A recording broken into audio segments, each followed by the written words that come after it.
ठीक है ना। उसकी बनावट के बारे में जान लिया था थोड़ा बहुत, और आज हम जिस चीज की बनावट के बारे में बात करेंगे वो है हमारे लंग्स या हमारे फेफड़े। फेफड़ों के बारे में हमें बात करना है। ठीक है, फेफड़ों के बारे में अपन को बात करना है। फेफड़ों के बारे में बहुत सिंपल सा स्ट्रक्चर ये आता है कि जो हमारी श्वास नली होती है, क्या होती है हमारी, ये श्वास नली होती है इस प्रकार से। ये श्वास नली आगे जाकर के इस तरह से दो श्वासनलियों में विभाजित हो जाती है और ये अपनी अपनी ओर के फेफड़ों में चली जाती है।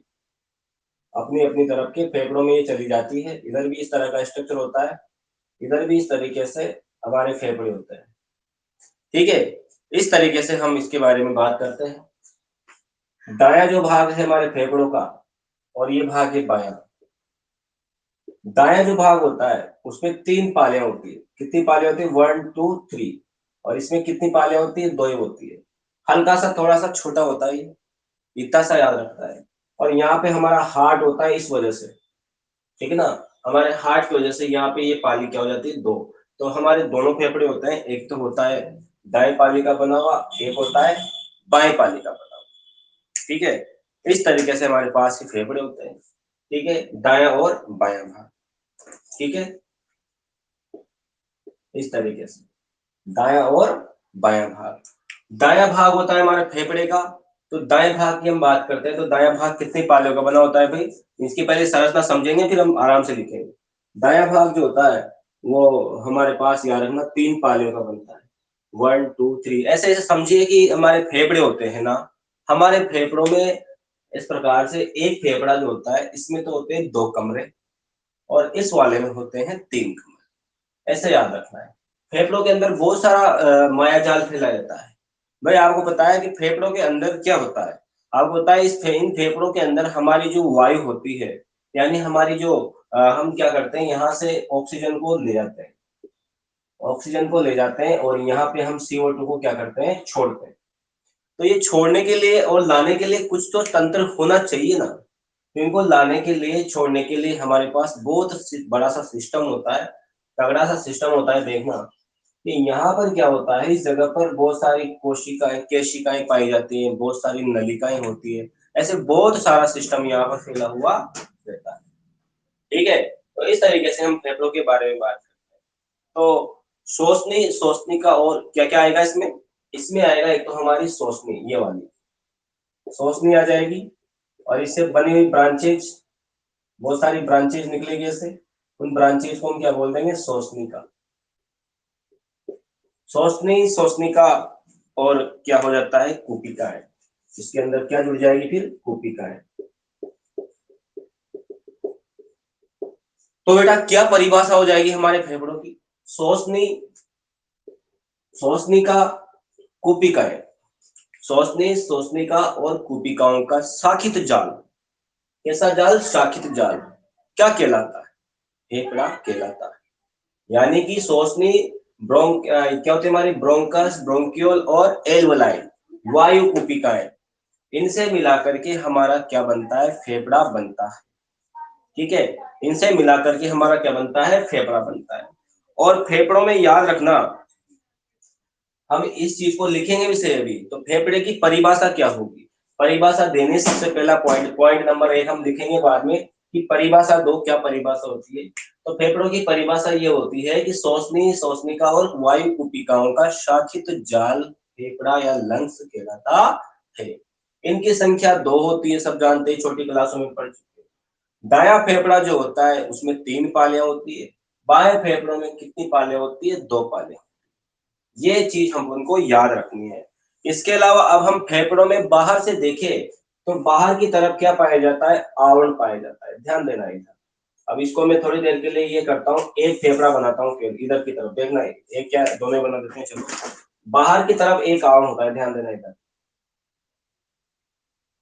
कल भी बनाया था इस डायग्राम को, आज भी फिर समझा रहा हूँ। आज अपन को लिखना है इसलिए इस चीज को समझेंगे। ठीक है, हमारे जो फेफड़े होते हैं, इन फेफड़ों के दोनों तरफ क्या होता है? आवरण होता है भाई। इस आवरण को हम क्या बोलते हैं? प्लूरा बोलते हैं।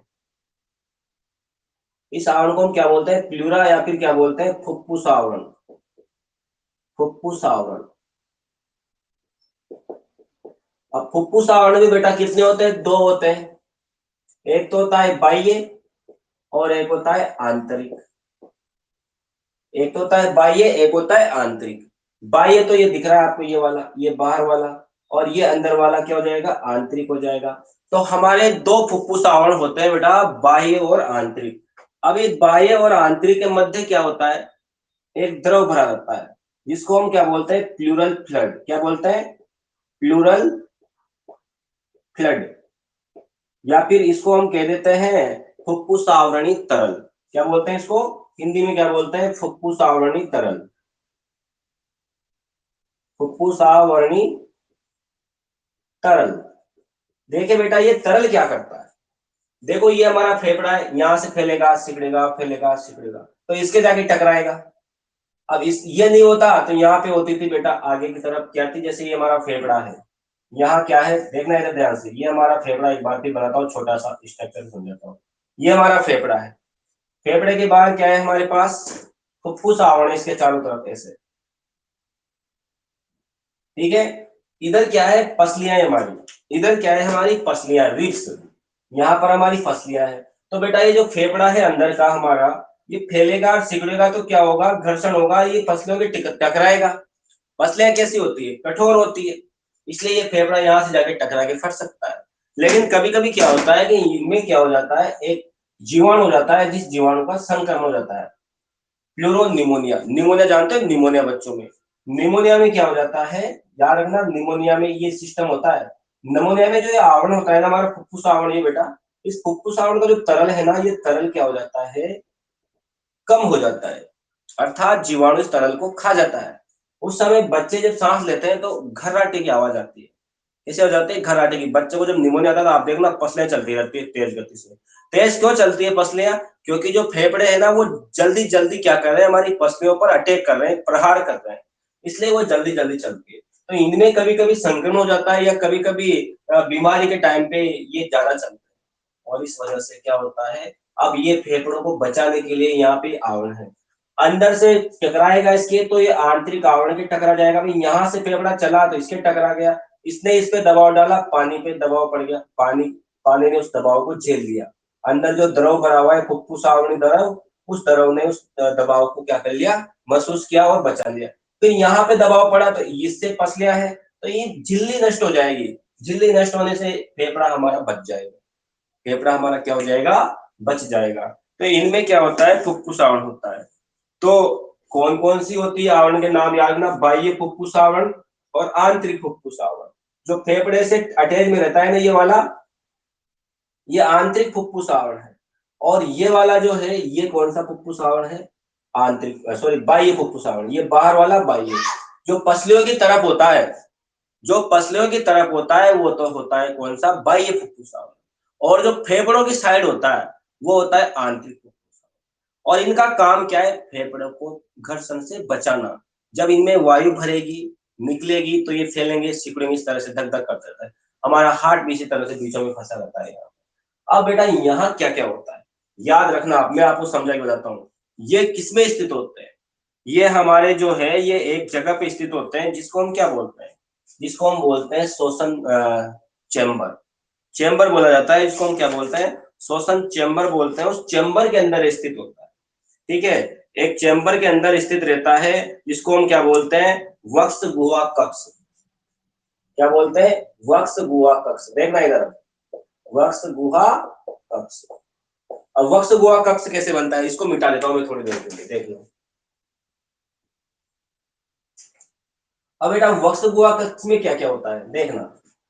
वक्ष गुहा कक्ष में इधर साइड पे तो क्या होती है बेटा, इधर तो होती है हमारी पसलियां, इधर भी पसलियां, इधर भी पसलियां। देखना भी मैं बताऊंगा, ये पसलियां हो गई, ये हमारी पसलियां। इसके पीछे का भी बना नहीं सकता। यहाँ नीचे क्या होता है, ये डायफ्राम, है ना, नीचे क्या होता है, डायफ्राम। अब इस चीज को समझिए, आगे की तरफ एक अस्थि होती है जिसको बोलते हैं स्टर्नम। यहाँ पे हम बना नहीं सकते, यहाँ से मैं आपको समझा देता हूँ। इस तरह से क्या होती है, एक अस्थि फेफड़ों के ऊपर होती है, इसको बोला जाता है स्टर्नम। आगे क्या होती है, स्टर्नम होती है, स्टर्नम नाम की अस्थि, इसको उरोस्थि बोला जाता है। ध्यान देना, बगल में पसलियां, बगल में क्या होगी, फेफड़ों के बगल में पसलियां। हम हाथ रखते हैं कमर पे, थोड़ा ऊपर रख लेंगे तो वहां पे क्या होगा, हमारी पसलियां। आगे क्या होगा, स्टर्नम। पीछे क्या होगा, कशेरुकदंड। ये सबके मिलने से एक कमरा बनता है। देखिए, ये पसलियां, ये डायफ्राम, ये उरोस्टी, और पीछे हमारा कशेरुकदंड। यहां इनके बीच में होता है हमारे दोनों के दोनों फेफड़े। तो याद रखना कि आपसे क्वेश्चन करा जाए कि हमारे फेफड़े कहाँ पे स्थित होते हैं, तो इसको बोला जाता है वक्ष गुहा कक्ष। एक कमरा होता है वक्ष गुहा कक्ष। फिर पूछा जाए आपसे कि बेटा ये कैसा होता है, तो ये वायुरोधी होता है। कैसा होता है, वायुरोधी, अर्थात इसके अंदर हवा प्रवेश नहीं करती। हम सांस लेते हैं, हवा जाती है, लेकिन इस कक्ष के अंदर नहीं होती, फेफड़ों के अंदर जाती है। फेफड़ों के अंदर वो वायु जाती है। अंदर से हम वेग से ले जाते हैं, लेकिन हमारी जो एल्वोलाई है, आगे बात करेंगे उसके बारे में, तो वहां तक हवा को लेके जाने का काम है। ठीक है, तो इस प्रकार से ये याद रखना। पृष्ठ भाग में क्या है, पृष्ठ यानी पीछे, फेफड़ों के पृष्ठ भाग में क्या होता है, कशेरुकदंड होता है। वर्टिबल कॉलम, पीछे, पीछे की साइड पे, यहाँ पे क्या होता है, ये पूरा पीछे की तरफ वर्टिबल कॉलम होता है। आगे की तरफ बात करें तो यहाँ एक आपके यहाँ से लेके यहाँ तक एक गड्ढा होता है, नीचे छोटा सा, पेट के ऊपर थोड़ा सा, वहां से लेकर यहाँ तक होती है एक अस्थि, जिसको बोला जाता है उरोस्थि, या फिर उसको बोला जाता है स्टर्नम। ये होता है। बगल की बात करें या पार्श्व की बात करें, पार्श्व यानी बगल में, पार्श्व में क्या होती है, पसलियां होती है। आप हाथ लगा के देखोगे तो ऐसी 12 जोड़ी पसलियां होती है। और मैंने बताया था ये आगे की जो उरोस्थि है, इस उरोस्थि में होती है एक स्टर्नम। क्या होती है बेटा, एक स्टर्नम होती है, और पांचवी उस पे एक कशेरुका जुड़ी होती है, और पांचवी कशेरुका जो होती है, वहां से ये फेफड़े की जो श्वास नली है, ये बट जाती है दो भागों में, और बन जाती है दाएं और बाएं। दाएं और बाएं श्वसनी बन जाती है, अर्थात दाएं फेफड़े में जाएगी और बाएं फेफड़े। यहां तक हमने कल देखा। उसके बाद आप देखना कि ये कक्ष ऐसा होता है कि इसका आयतन हम नहीं बदल सकते। अगर हम चाहे कि हम फेफड़ों में इतनी सारी अभी सांस लेनी, मान लो हमको पानी में जाना है ना, हमको पानी में जाना है, हम चाहे कि हम एक साथ बहुत सारी सांस ले जाए अंदर, और पानी में आराम से रह जाए, थोड़ी बहुत 2 5 10 मिनट 15 मिनट रह जाए, ऐसा क्या हो सकता है कि नहीं। हमारी जितनी, या फेफड़ों का जितना आयतन है ना, उतना ही आयतन देता है। क्यों रहता है, याद रखना, ये कक्ष आयतन को ये फिक्स है। आपके फेफड़े चाहे कि मैं इतना फैल जाऊं, नहीं फैल सकता। आपका फेफड़ा चाहे कि मैं सिकुड़ जाऊं, नहीं सिकुड़ सकता, क्योंकि यहाँ पर इसका आयतन फिक्स है।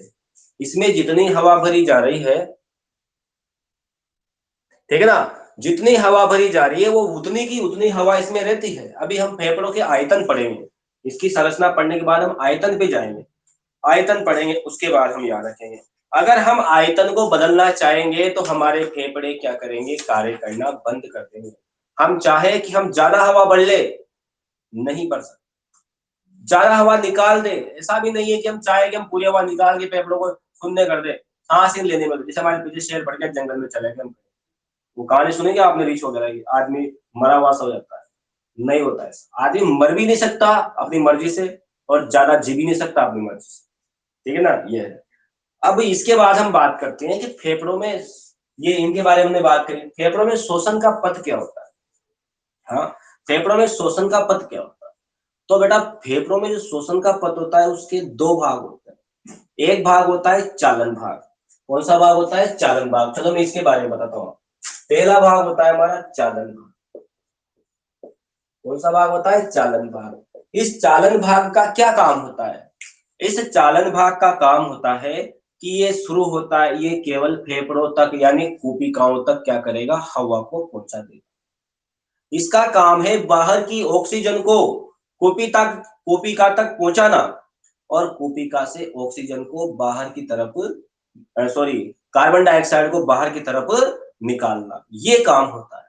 कि कौन कौन से भाग आते हैं चालन में, आपको बताएं। सबसे बाहर क्या होता है बेटा, नंबर 1, नासा द्वार। क्या होता है, नासा द्वार। नासा द्वार के बाद आती है नासा गुहा। नासा गुहा के बाद आती है नासा ग्रसनी। क्या आती है, नासा ग्रसनी। नासा ग्रसनी के बाद यहाँ मार्ग में हमें क्या मिलता है, एपिग्लोटिस मिलता है। है ना, क्या मिलता है, एपिग्लोटिस, वो चेंज करता है। नासाग्रसनी के बाद हम चलते हैं श्वास नली की तरफ या ट्रेकिया की तरफ। श्वास नली दो भागों में बढ़ जाती है इधर, है ना। श्वास नली कितने भागों में बढ़ जाती है, इसको मिटाता हूं मैं थोड़ी देर के लिए। श्वास नली दो भागों में बढ़ जाती है, यहां से बताऊंगा थोड़ा इधर। श्वास नली हमारी दो भागों में बढ़ जाएगी, इसको कहेंगे श्वसनी, ठीक है। श्वास नली श्वसनी में बढ़ जाती है। कितनी श्वसनियां होती है, दो होती है। कितनी होती है, दो। इसके बाद श्वसनी किसमें बढ़ जाएगी, श्वसनी आगे जाएगी, ये बढ़ जाएगी, यहां से देखना इधर इस तरीके से देखना, इधर थोड़ा थोड़ा मैं समझा दूंगा आप लोगों को इस तरीके से कैसे क्या हो रहा है। इधर देख लीजिए, ये बढ़ जाएगी इधर, एक में बताऊंगा एक में, ठीक है ना। ये बढ़ गई इधर, किसमें बढ़ जाएगी, शोषणी। अब शोषणी भी कौन कौन सी, शोषणिका क्या बन जाएगी, शोषणिका बन जाएगी, ठीक है। शोषणिका बन गई। शोषणिका के बाद ये और बढ़ जाएगी, और छोटी छोटी पतली पतली शाखाएं बनेगी इससे, और छोटी छोटी पतली पतली शाखाएं बनेगी। इनको क्या बोलेंगे, अंतस्थ शोषणिका। अभी चलो इसको बताओ, ये शोषणिका हो गई, ये सारी क्या है, शोषणिका, ठीक है। फेफड़ों के अंदर हो रहा है सब, किसके अंदर हो रहा है, फेफड़ों के अंदर। ये श्वसनिका बन गए। श्वसनिका के बाद मैंने बताया अंतस्थ श्वसनिका, क्या बन जाएगी, अंतस्थ यानी अंदर स्थित, अंतस्थ श्वसनिका, ठीक है। क्या बन गई ये, अंतस्थ श्वसनिका बन गई। अंतस्थ श्वसनिका के बाद क्या होगा, अंतस्थ श्वसनिका के बाद क्या बनेगी, ये और छोटी छोटी शाखाओं में बढ़ जाएगी। उनको क्या कहा जाएगा, जैसे एक से नहीं सारी से बता रहा हूं मैं, ऐसे बन जाएगी और छोटी छोटी शाखा। इसको कहते हैं हम श्वसन श्वसनिका, श्वसन श्वसनिका बन जाएगी। क्या बनेगी, अंतर श्वसनिका से श्वसन श्वसनिका। अब श्वसन श्वसनिका से आगे क्या जुड़ेगी, इससे जुड़ेगी बहुत सारी कूपिकाएं। क्या जुड़ेगी, देखना, कूपिकाएं ऐसे। आपको पूरा क्लियर करके बता रहा हूं बेटा, ध्यान से समझ लेना। ये पूरी की पूरी तो क्या है, वायु कूपिका कोष है।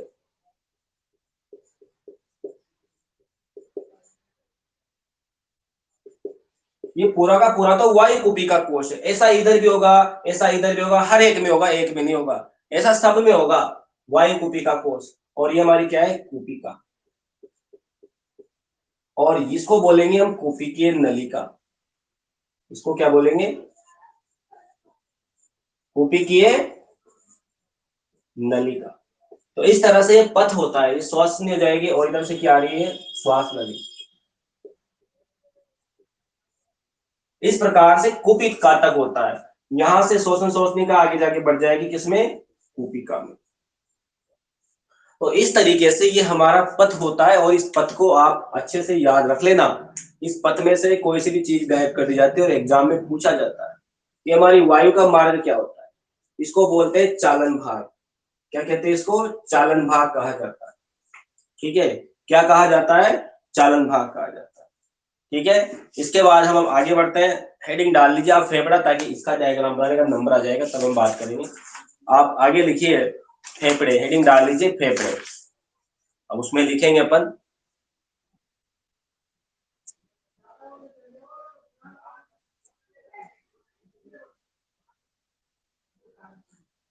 ठीक है। फेफड़े में हेडिंग डाल लीजिए आप फटाफट, फेफड़ा हेडिंग डाल लीजिए।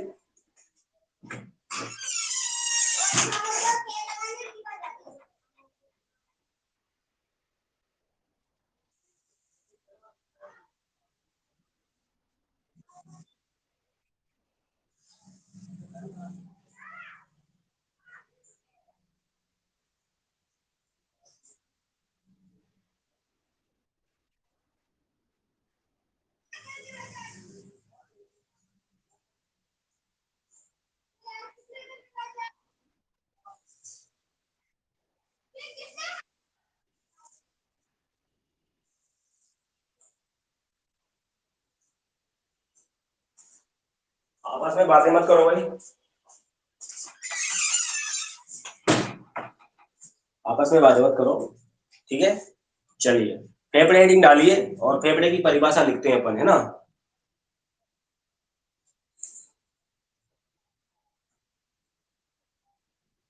लिखो भाई, इसमें परिभाषा में क्या लिखोगे देखना। शोषणी, शोषणिका, देखो इसमें शोषणी शोषणिका, परिभाषा में लिखना शोषणी शोषणिका, शोषणी शोषणिका और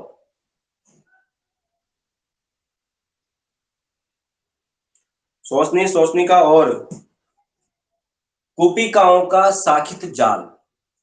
शोषणी शोषणिका और कूपिकाओं का, ये कूपिकाएं, कूपिकाओं का शाखित जाल। शोषणी शोषणिकाओं और कूपिकाओं का शाखित जाल। शोषणी शोषणिका और कूपिकाओं का शाखित जाल, कूपिकाओं का शाखित जाल फेफड़ा कहलाता है,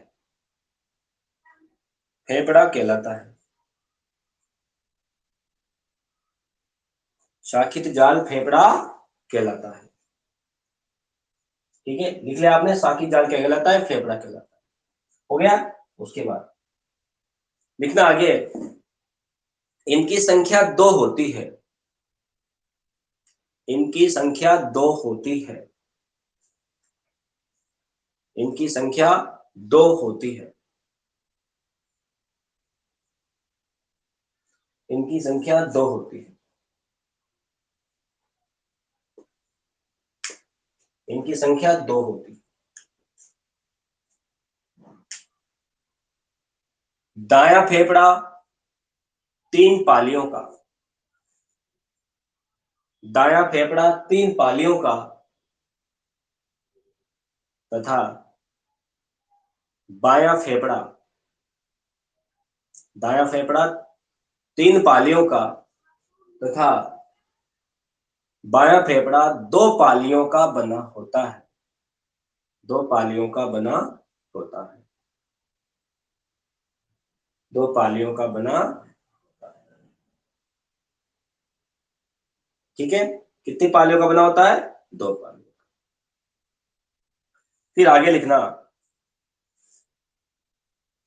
अगली लाइन से लिखना, फेफड़ों के बाहर की तरफ, अगली लाइन से लिखना है ना, पॉइंट अलग अलग, लाइन का अलग पॉइंट, अगली लाइन ना, फेफड़ों के बाहर की तरफ, फेफड़ों के बाहर की तरफ एक एक आवरण होता है, फेफड़ों के बाहर की तरफ एक आवरण होता है जिसे जिसे लिख लेना, जिसे फुफ्फुस आवरण, जिसे फुफ्फुस आवरण या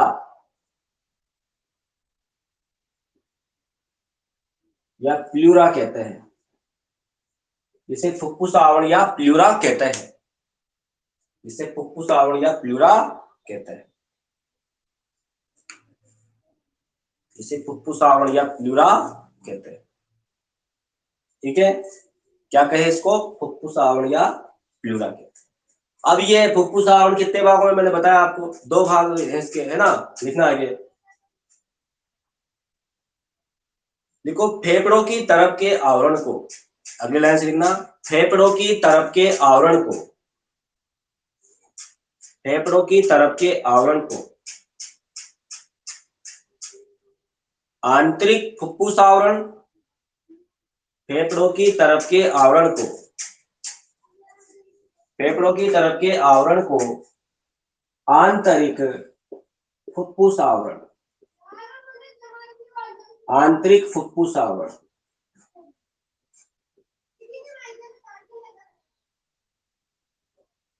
फेफड़ों की तरफ के आवरण को आंतरिक फुफ्फुस आवरण, जबकि जबकि पसलियों की तरफ के आवरण को, जबकि पसलियों की तरफ के आवरण को, जबकि पसलियों की तरफ के आवरण को, जबकि पसलियों की तरफ के आवरण को बाहरी फुफ्फुस आवरण कहते हैं, बाहरी फुफ्फुस आवरण कहते हैं, जबकि पसलियों की तरफ के आवरण को बाहरी फुफ्फुस आवरण कहते हैं। ठीक है, अब इनके मध्य क्या है, दोनों आवरण बाहरी और आंतरिक, तो लिखना अगली लाइन में, अगली लाइन से लिखना, बाहरी व आंतरिक फुफ्फुस आवरणों के मध्य, बाहरी व आंतरिक फुफ्फुस आवरणों के मध्य, बाहरी व आंतरिक फुफ्फुस आवरणों के मध्य, बाहरी व आंतरिक फुफ्फुस आवरणों के मध्य एक द्रव भरा रहता है, बाहरी व आंतरिक फुफ्फुस आवरणों के मध्य एक द्रव भरा होता है, एक द्रव भरा होता है, जिससे जिसे जिसे फुफ्फुस आवरणी, जिसे क्या कहते हैं, जिसे फुफ्फुस आवरणी द्रव कहते हैं, जिसे फुफ्फुस आवरणी द्रव कहते हैं, जिसे फुफ्फुस आवरणी द्रव कहते हैं। क्या भरा होता है भाई, द्रव भरा होता है, जिसे हम क्या कहते हैं, फुफ्फुस आवरणी द्रव कहते हैं, जिसे फुफ्फुस आवरणी द्रव कहते हैं। उसके बाद क्या होगा लिखना, यह द्रव, यह द्रव फेफड़ों की घर्षण से, यह द्रव फेफड़ों की घर्षण से रक्षा करता है, यह द्रव फेफड़ों की घर्षण से रक्षा करता है।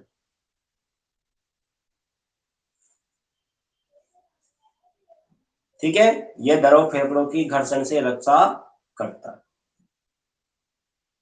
लेकिन जब कभी कभी इसमें हवा बढ़ जाए तो फेफड़े पिचक जाते हैं, लिखना है।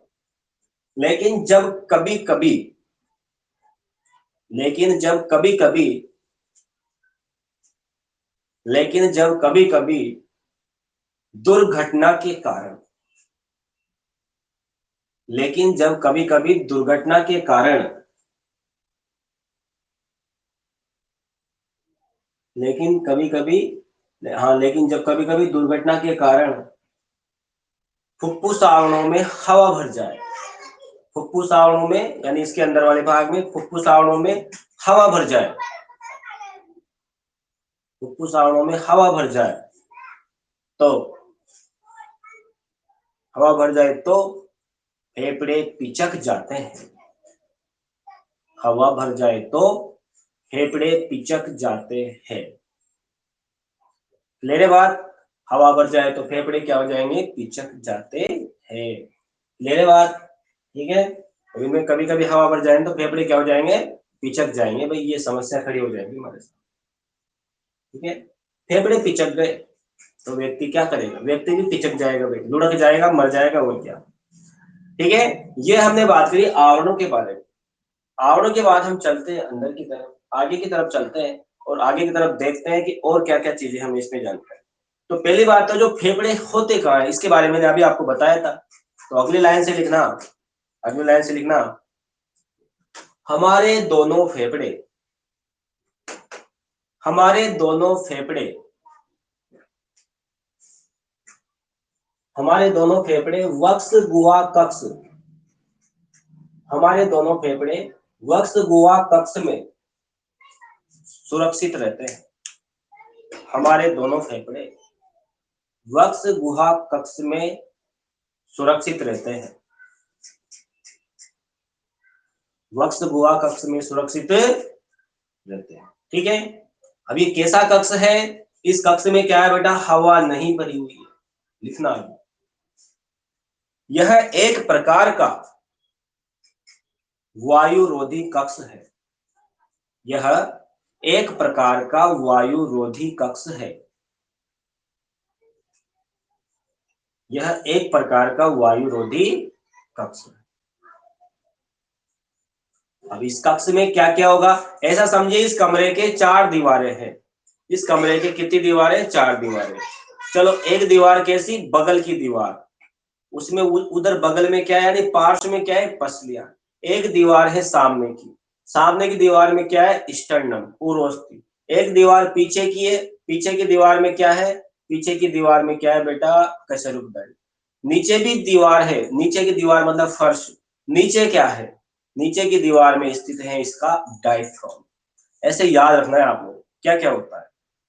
तो लिखना आगे, इस कक्ष के, लिखना इस कक्ष के पृष्ठ भाग में, लिखना इस कक्ष के पृष्ठ भाग में, पृष्ठ भाग में कशेरुक दंड, इस कक्ष के पृष्ठ भाग में कशेरुक दंड, अधर यानी आगे, अधर भाग में, ऐसे लिखते जाना, कशेरुक दंड अधर भाग में स्टर्नम, स्टर्नम अस्ति, अधर भाग में स्टर्नम अस्ति। पार्श्व में क्या, बगल में मतलब पार्श्व में पसलियां, पार्श्व में पसलियां, तथा, कहां पे, तथा नीचे की तरफ गुंबदाकार, तथा नीचे की तरफ गुंबदाकार डायफ्राम होता है, नीचे की तरफ गुंबदाकार डायफ्राम होता है।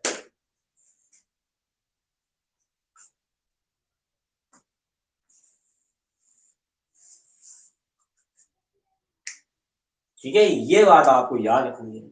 अब क्या होगा कि जब कभी भी हम चाहे कि हमारे फेफड़ों का आयतन बदल जाना चाहिए, हम चाहे कि हमारे फेफड़ों का आयतन बदल जाना चाहिए, लेकिन अगर हम ऐसा करना चाहे तो इस कमरे के अंदर सब कुछ प्रतिबंध है, इस कमरे के अंदर कुछ भी चेंज नहीं होने वाला है, अर्थात प्रतिबंध है ना। तो इनकी व्यवस्था ऐसी है कि बाहर से कोई भी हवा का आना जाना इस कक्ष में प्रतिबंधित रहेगा। तो एक नोट डाल के लिखिए नीचे, नोट लिखना, ये सबसे इंपॉर्टेंट नोट है इसमें लिखना। वक्ष गुहा के अंदर, सॉरी वक्ष गुहा कक्ष लिखो ऐसे, वक्ष गुहा कक्ष के अंदर, वक्ष गुहा कक्ष के अंदर, वक्ष गुहा कक्ष के अंदर फेफड़ों की व्यवस्था, वक्ष गुहा कक्ष के अंदर फेफड़ों की व्यवस्था कुछ इस तरह होती है। वक्ष गुहा कक्ष के अंदर फेफड़ों की व्यवस्था कुछ इस तरह होती है कि इसके आयतन में कोई भी परिवर्तन, कि इसके आयतन में कोई भी परिवर्तन, इसका आयतन, इसके आयतन में कोई भी परिवर्तन हमेशा प्रतिबंधित रहेगा, कोई भी परिवर्तन हमेशा प्रतिबंधित रहेगा, इसके आयतन में कोई भी परिवर्तन हमेशा प्रतिबंधित रहेगा, आयतन कभी भी नहीं बदलेगा। और जब जब भी आयतन बदलेगा या प्रयास किया जाएगा व्यक्ति मर जाएगा, पर आयतन नहीं बदलेगा।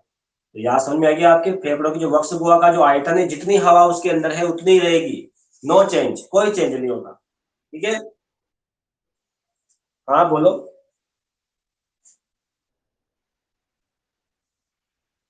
हमेशा प्रतिबंधित रहेगा, इसके बाद लिखा है हमेशा प्रतिबंधित रहेगा, मतलब यहाँ पे कोई चेंज नहीं होगा, बस जो आयतन दिया गया ऊपर वाले की तरफ से वही फिक्स है, हम चाहे तो चेंज नहीं होगा।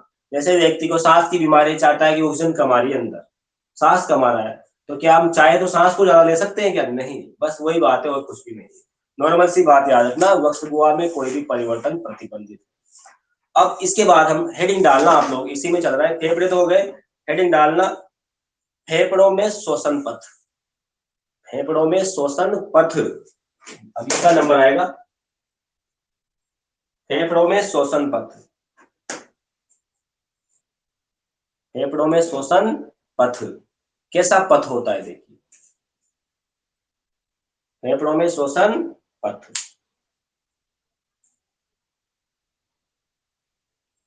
श्वसन पथ होता है ये, और श्वसन पथ के कितने भाग है? 2 भाग, ठीक है ना। ऐसे लिख लेना फेफड़ों में श्वसन पथ, फिर लिखना इसके 2 भाग है, इसके 2 भाग है। नंबर 1 लिखना पहला चालन भाग,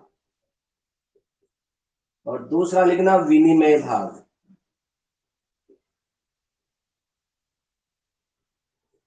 चालन भाग और दूसरा लिखना विनिमय भाग। फेफड़ों के अंदर श्वसन के 2 मार्ग होते हैं, 2 भाग होते हैं, चालन भाग होता है, एक विनिमय भाग होता है। कैसे रास्ता होता है इसका, ये देखिए, ये दिखा रखा है सामने। नासा द्वार से श्वास नली होता हुआ, श्वसनी होता हुआ, फिर ये श्वसनिका में जाएगा, श्वसनिका से अंतर श्वसनिका, अंतर श्वसनिका से श्वसन श्वसनिका, फिर जाएगा कुपिकीय नलिका, फिर जाएगा वायु कुपिका कोश यानी एट्रियम, फिर जाएगा कुपिका में। ऐसे मार्ग होता है ये, है ना। तो पहली हेडिंग डालिए चालन मार्ग, पहली हेडिंग लिखना चालन मार्ग। इस मार्ग में क्या होता है,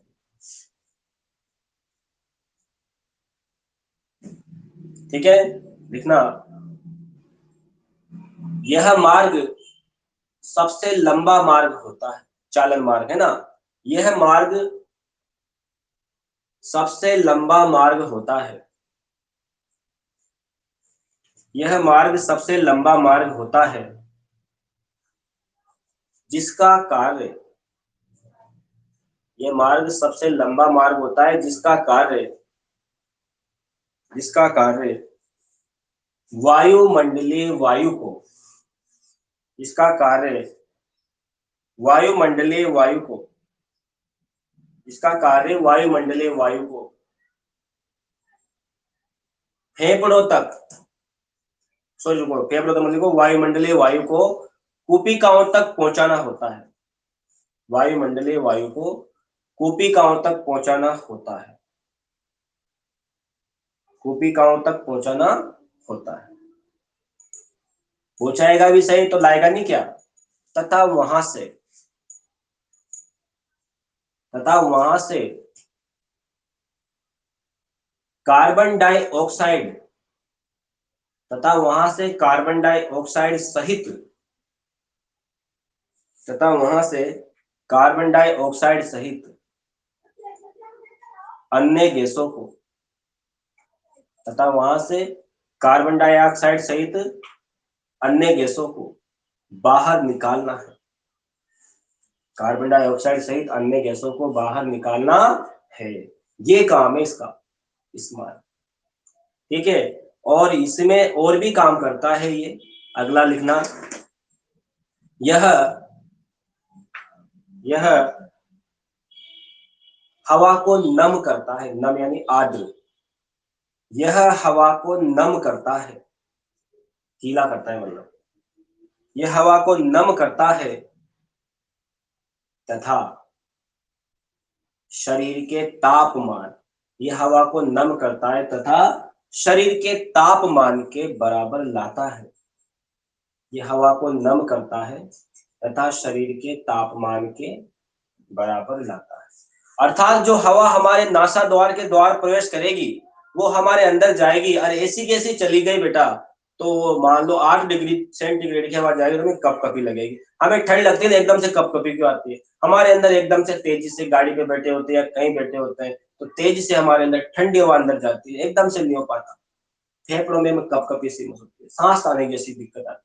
लेकिन गर्मी में ऐसा होता है, अंदर गर्म हवा जाती है, ठंडी नहीं हो पाती है, तो हमारा जो नासा मार्ग है उसके अंदर इस वायु को क्या किया जाएगा बेटा, नम किया जाएगा और शुद्ध किया जाएगा, ये काम करता है, ठीक है।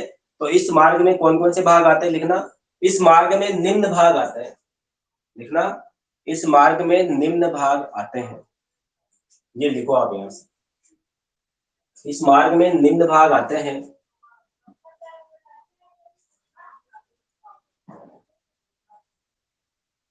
इस मार्ग में निम्न भाग आते हैं, तो ऐसे कैसे लिखना, चालन भाग। इधर लिखना, पहले ऐसे लिखना, देखो ये तो लिखना चालन भाग, पहले सुन लो, ये चालन भाग लिखोगे ऐसे कैसे लिखना है, और फिर ये चित्र बनाना है साइड में से, फिर ये चित्र आपको ऐसे कैसे बनाना है, ऐसे कैसे चित्र बनाना है साइड में, इधर ही लिखना है। तो लिखिए इसको फटाफट, बनाइए भी सही,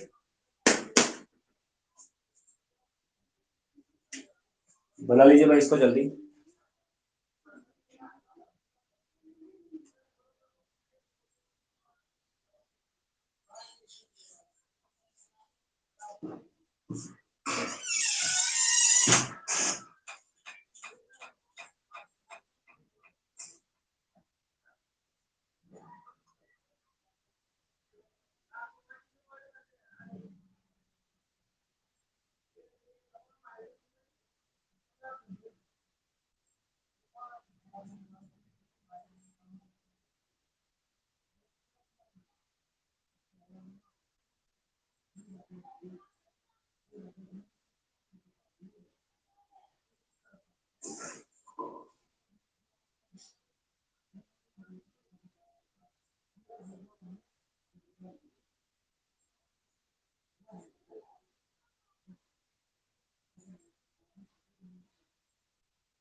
ये जो है ना, ये आपने बना रखा है, इसको एक नाम लेना रहता है, इसको बोलते हैं शोषण वृक्ष, इसको शोषण वृक्ष बोलते हैं, या रेस्पिरेटरी ट्री।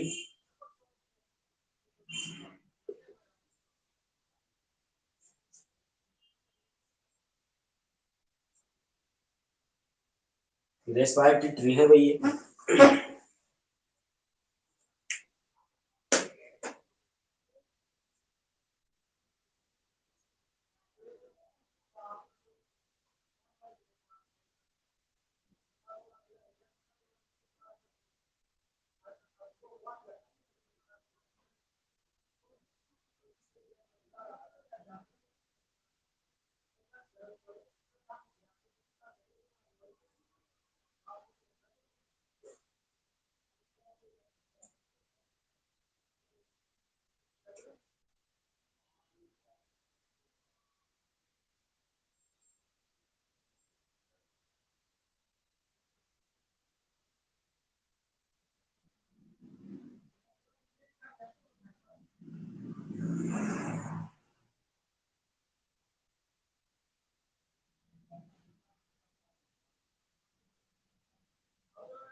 कूपी की नलिका, चलो सही लिख कर देता हूँ थोड़ा सा।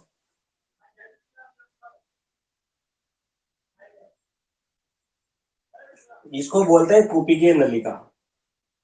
यहाँ थोड़ा कट रही थी जगह।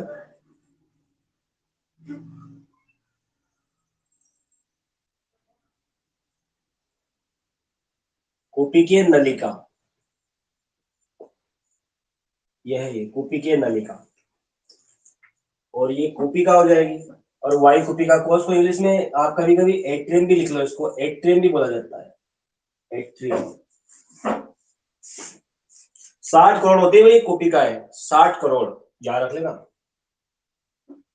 इनकी संख्या 60 करोड़ होती है, अगर आप याद करना चाहो। कूपी का पढ़ेंगे जब लिखेंगे इसको।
तीन ने बना लिया, चलो बनाओ जल्दी।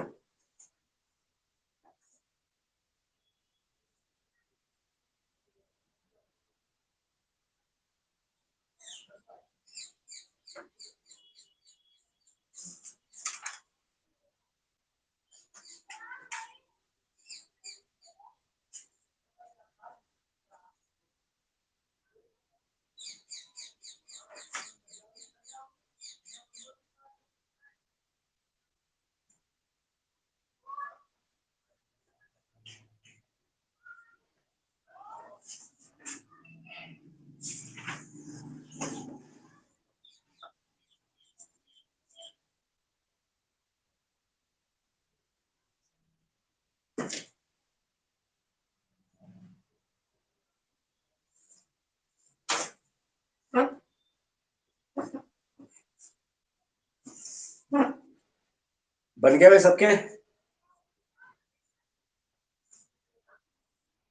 ठीक है। तो बेटा ये हमारे पास क्या है, हमारा शोषण वृत्त का पथ होता है। यहाँ से हमें कंपटीशन में ये लाइन दे दी जाएगी और इस लाइन में पूछा जाएगा कुछ भी 4-5 नाम देके उठपटांग इनका क्रम बदल दिया जाएगा। तो ये क्रम आपको याद होना चाहिए। यहाँ दिक्कत आती है, यहाँ तक सबको याद है, यहाँ दिक्कत आ जाती है इस जगह से, यहाँ से थोड़ा सा चेंज हो जाता है। ये अंतर शोषणिका शोषण शोषणिका इधर चेंज हो जाता है, तो इसको यहाँ से यहाँ तक आपको अच्छे से याद रखना पड़ेगा, है ना। और उम्मीद है कि मैंने आपको बहुत अच्छे से बताया कि आप इसको कर सकते हो क्लियर। और इधर की जो ये रेस्पिरेटरी से हमारी किताबें नहीं, लेकिन थोड़ा सा हम एक्स्ट्रा बता देते हैं, उससे क्या हो जाता है आप लोगों को थोड़ा फायदा हो जाएगा, ये याद हो जाएगा। याद करना ही बेटा, किताब में नहीं है तो क्या हुआ, आप एलन में कोचिंग करने जाओगे या कहीं जाओगे तो वहां आपको पूरा बताया जाएगा, इस तरह से पूरी इसके बारे में भी बताया जाएगा, इसके बाद और क्या क्या होता है, हर चीज आपको बताई जाएगी। तो ठीक है, आज की क्लास में इतना ही है, और कल अपनी क्लास आए सेम टाइम 4 बजे रखेंगे। और मुझे एक सेकंड रुकना, देखो। हाँ, और मुझे ये भी बता दीजिए कि वो टीचर कुछ ऑफलाइन पढ़ाने की सोच रहे हैं बच्चे, अगर कानपुर में जो ऑफलाइन पढ़ सकते हैं कोशिश करेंगे, अगर आप लोग मुझे मैसेज कर देना कि सर हाँ हम पढ़ सकते हैं, तो हम वहाँ पे क्लास लगा लेंगे। आप लोग भाई ऑफलाइन पढ़ना चाहते हो ना उस जगह पे, तो वहां से ऑनलाइन भी कर देंगे, अपन कोशिश करेंगे एक आदमी देखे कितने बच्चे वहाँ पढ़ना चाहते हैं, ठीक है ना। जैसे 5-6 बच्चे तो है से अपने पास कानपुर के आसपास के, तो देखते हैं, ठीक है। चलो।